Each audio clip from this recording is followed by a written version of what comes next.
नमस्कार दोस्तों, आपके साथ मैं हूं मुबश्शरा। दोस्तों, एक के बाद एक अपने फैसले और बयानों के जरिए चीफ जस्टिस ऑफ इंडिया जहां एक तरफ लोकतंत्र की धुंधली होती हुई तस्वीर को चमकाने का काम कर रहे हैं, तो दूसरी तरफ मोदी सरकार को खुलेआम चुनौती भी देते हुए नजर आ रहे हैं। दोस्तों, समाज में स्वतंत्र प्रेस का होना कितना जरूरी है, ये बात सरकारें भले ही ना समझती हो, लेकिन सुप्रीम कोर्ट ने सरकार को यह अच्छे तरीके से समझा दिया है। जी हाँ दोस्तों, आज के दौर में मोदी सरकार जिस तरीके से मीडिया को अपने फायदे के लिए इस्तेमाल कर रही है, ऐसे में वो ये भूल चुकी है कि प्रेस की स्वतंत्रता कितनी जरूरी है। लेकिन एक बार फिर से सुप्रीम कोर्ट के चीफ जस्टिस डीवाई चंद्रचूड़ ने मोदी सरकार को नसीहत देते हुए साफ कर दिया है कि सरकार की नीतियों का विरोध और उसकी आलोचना करने का ये मतलब बिल्कुल भी नहीं है कि वो देशद्रोही है या फिर एंटी नेशनल है। लेकिन दोस्तों, बहुत ही अफसोस की बात है कि आज के समय में यही किया जा रहा है। जो कोई भी सरकार की आलोचना करता है या मोदी सरकार को गलत कहता है या फिर मोदी सरकार के खिलाफ आवाज उठाता है, तो उसे या तो जेल में भेज दिया जाता है या फिर उस पर देशद्रोही होने का ठप्पा लगा दिया जाता है और उसको तमाम तरीके से एक्सप्लॉइट किया जाता है। यानी कि साफ तौर पर अगर कहा जाए तो मोदी सरकार की मुखालफत मना है, सील बंद, लिफाफा बंद, बिल्कुल खामोश। लेकिन सुप्रीम कोर्ट के चीफ जस्टिस डीवाई चंद्रचूड़ ने मोदी सरकार को लताड़ लगाते हुए ये कह दिया है कि मजबूत लोकतंत्र के लिए स्वतंत्र प्रेस का होना बेहद जरूरी है।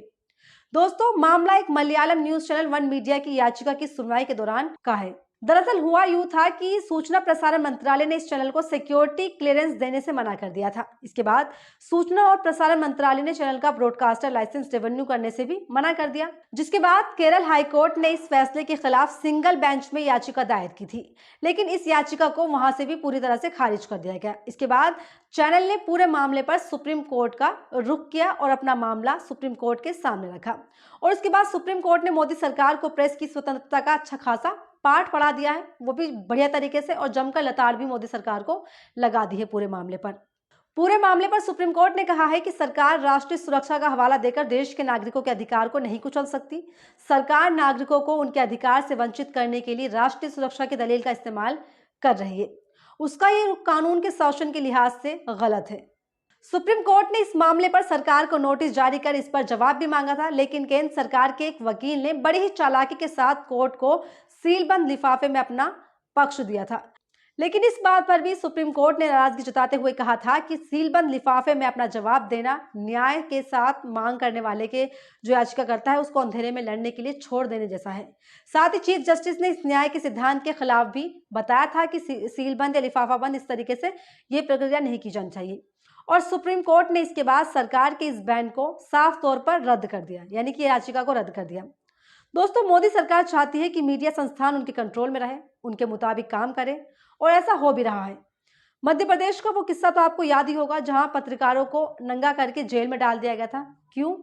क्योंकि पत्रकारों ने बीजेपी के मंत्री से सवाल कर लिया था, और सवाल करने की सजा उनको ऐसी मिलेगी कि उनको नंगा करके जेल में उनकी फोटो भी खिंचवाई गई। इसके बाद उत्तर प्रदेश का हाल का मामला है, जहां भाजपा मंत्री से सवाल करने पर पत्रकार के हाथों में हथकड़ी डालकर उसको सारे में घुमाया गया और जानवरों की तरह उसके साथ व्यवहार भी किया गया।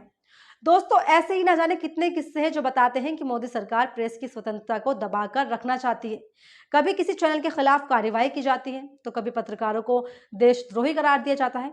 हालांकि अब इन बातों पर पूरी तरह से विराम लगाते हुए सुप्रीम कोर्ट ने कह दिया है कि मजबूत लोकतंत्र के लिए प्रेस की स्वतंत्रता बेहद जरूरी है, इसके साथ खिलवाड़ नहीं किया जाना चाहिए। अब दोस्तों, हो सकता है कि सुप्रीम कोर्ट की डांट से मोदी सरकार पर थोड़ा तो असर हो। बाकी आपको क्या लगता है, कमेंट बॉक्स में जरूर बताएं, और ऐसे ही तमाम वीडियोस के लिए बने मेरे साथ। नमस्कार।